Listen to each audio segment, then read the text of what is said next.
Mesdames, Messieurs, amis téléspectateurs, comme vous le savez, nous sommes à quelques mois des élections législatives. Et au cours de cette élection, nous envoyons nos représentants au Parlement. La question qui se pose est de savoir quel genre de député il faut envoyer à ce Parlement. Pour répondre à cette question, nous avons reçu pour vous M. Mitolode Senandé. Un député qui doit aller à l'Assemblée, surtout pour les législatives qui viennent, il faut d'abord des personnes honnêtes. Des personnes honnêtes, des personnes engagées, des personnes qui ont le souci du développement, des personnes qui sont prêtes à se donner, à se sacrifier. L'objectif d'abord d'un parlementaire, c'est le sacrifice. Parce que lorsqu'on parle des questions du pays, d'un État, c'est d'abord le sacrifice. Et si quelqu'un doit avoir l'ambition d'aller siéger au Parlement, il faut qu'il y ait l'esprit de sacrifice, l'esprit d'écoute, qu'il soit honnête, qu'il soit vraiment un patriote, et que les questions de développement, que ce soit au niveau stratégique qu'au niveau local, soient sa préoccupation.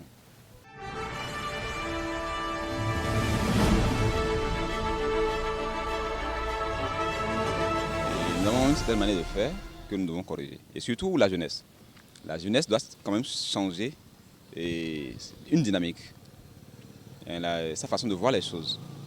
Le politicien que je n'ai jamais connu dans ma localité, qui n'a jamais posé des actes, ne peut pas un jour se présenter pour dire « je vais être candidat, vote pour moi et que je vais le suivre ». Il faut d'abord, avant d'être candidat, d'avoir l'ambition d'accéder au pouvoir, il faut que l'intéressé pose des pas. Ce n'est pas l'argent, des pas qui prouvent son engagement au développement. Et ce n'est que ça qui peut amener la population, un citoyen, à dire oui, celui-ci, il pose déjà des pas et je veux l'accompagner. Peut-être lorsqu'il sera un leader, lorsqu'il sera un politique, il pourra mieux faire. Et là, le pouvoir ou le titre de député pourra amener l'intéressé à faire quelque chose ou à faire un plus. Mais on ne peut pas dire on donne de crédibilité à quelqu'un parce que l'intéressé veut aller et c'est arrivé là-bas qu'il va se chercher savoir qu'est-ce qu'il veut faire ou qu'est-ce qu'il ne veut pas faire.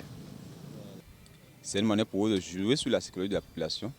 Et ce n'est pas à la veille des élections qu'il faut poser des actes pour prouver qu'on est un citoyen. Non, il faut les commencer bien avant. Et deuxième chose, je pense que ce n'est même pas des kits, non, pas besoin de ça. Donner des kits, c'est vrai. Ça, c'est donner du poisson à manger aux gens. Mais il faut apprendre aux gens à pêcher du poisson. C'est de ça qu'il s'agit. C'est ça la question du développement. Et il ne faut pas dire que nous sommes en train de donner des choses aux gens pour les citer. Ça, c'est acheter la conscience. C'est jouer sur la psychologie de la population, surtout celle analphabète.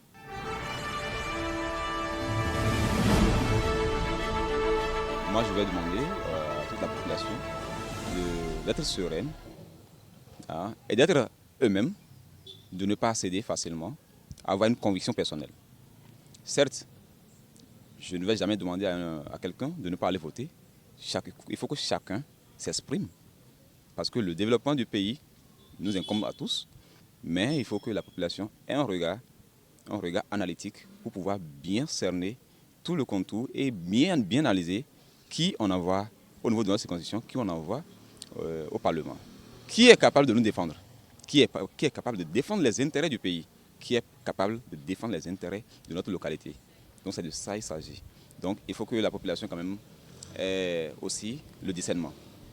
Et qu'on ne regarde pas, c'est tel parti, non, tel parti fait, tel parti ne fait pas. Tel parti est grande, tel parti n'est pas grande. Ce n'est pas ça la question. La question, c'est qui est-ce que nous envoyons? C'est ça, c'est de ça qu'il s'agit. Vivement que ces citoyens puissent être objectifs dans leur choix.